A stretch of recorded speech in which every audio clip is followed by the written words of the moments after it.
Hello, আসসালামু আলাইকুম guys. কেমন আছো সবাই? তোমাদের সাথে আবারও ছোট্ট একটা ব্লগ নিয়ে শেয়ার করলাম। তো সেদিন আমি মোগলাই বানাবো। তো ইউটিউব থেকে দেখেছি মোগলাই বানানো অনেক সহজ। আর আমার হচ্ছে মোগলাই পছন্দ, মোগলাই না আমার তেল জাতীয় জিনিস সবই পছন্দ। এর জন্য আমি ফ্যাট কমাতে পারি না।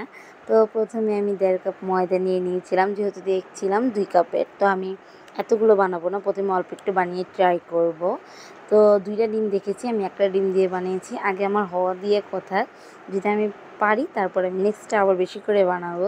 তো এই তো আমি তেল আর লবণ দিয়ে চিনি বলে সরি লবণ দিয়ে আমি একটু ঠান্ডা পানি দিয়ে এটাকে ভালো করে মিক্স করে নিলাম।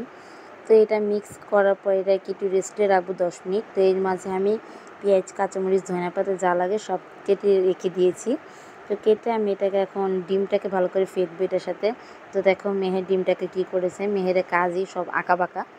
তো এই তো আমি এখন এটাকে ভালোভাবে হাত দিয়ে মিক্স করে নেব আর তারপর ডিমটা ফেটবো। তো আমি রুটির গোলা যেহেতু করেছি আর কি রেস্টে রাখছি, সেটা এখন বের করে আমি এটাকে গোল করে নেব। গোল করে নেওয়ার পরে এটাকে ভালো করে বড় করে বেলতে হবে, যেহেতু এটা ভাঁজ পড়বে। তো সেক্ষেত্রে আমি আমার যে তক্তা ছিল তার থেকে অনেক বড় করে আমি বেলেছি। তো এর মাঝখানে এখন আমি ডিম দিয়ে দিব, ডিম দিয়ে আমি ভাঁজগুলো কমপ্লিট করব। তো এর মাঝখানে আমার হাতও পড়ে গিয়েছে, যেহেতু একটু ডুবা তেলে ভাজতে হয়। আমি তেলের মধ্যে হাতও দিয়ে দিয়েছিলাম মোগলাই দেওয়ার সময়।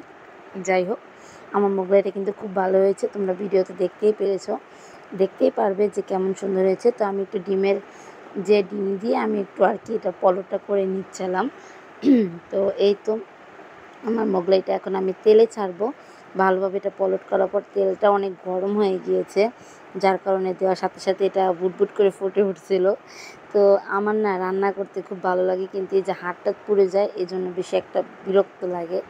তো এই তো আমার হচ্ছে কাজের মাঝখানে, যেহেতু আমার সন্ধ্যার নাস্তা এটা মাস্ট বি আমারই করতে হবে। খুব কম মেয়েরা দাদু সন্ধ্যার নাস্তা মেক করে। তো এতে দেখো মোগলাইটা কত সুন্দর ফুলে গিয়েছে। আমার কাছে খুব ভালো লাগছিল দেখতে যে এত ফুলে গিয়েছে কেন। তো যেহেতু প্রথমবার বানালাম, এক্সাইটেডমেন্ট একটু বেশি হবে। তো এই তো আমি ভালোভাবে 2টা মোগলাই ভেজে নিয়েছিলাম। প্রথমে এটা ভেজে এটাকে ভালোভাবে এই সাইড ওই সাইডগুলো আমি ভাজছি, যেহেতু ভিতরে ডিম। তো সেক্ষেত্রে একটু ভালোভাবে ভাজতে হবে।